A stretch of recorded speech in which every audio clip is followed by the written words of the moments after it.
Nagitugon si FPRD katong the last time na nakita mo sa ICC detention. Sa unsa? Kani sa Davao City. Na siya gitugon sa inyo. What lang daw mo? Muli ra daw to siya. Kumusta siya? Appearance? Physically? Tanaw na ko, okay siya. Kaya gusto rin siya maayo man. Ano ba nga? Murag better ang iyang... I think he's better. I truly believe he is better there.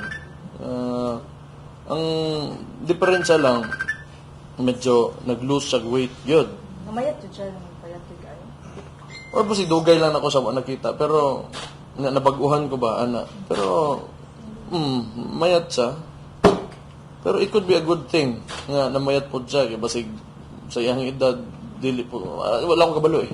I am not a doctor. Wala po eh. Kanang mga recent, mga assessment na nadunggan ako. But, kanang, when I talk to him, I think he's okay.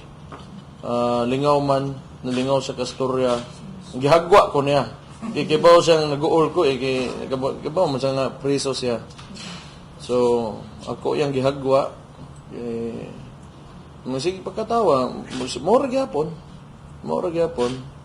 Pero kung ikaw, sa kalugar, wakay kauban, di magigaganahan mo kaon, good. So, mo nang tanaw na ako nga, wakay gana mo kaon. Ano ba? So, mo siguro namayat, pero okay man siya. Okay man good.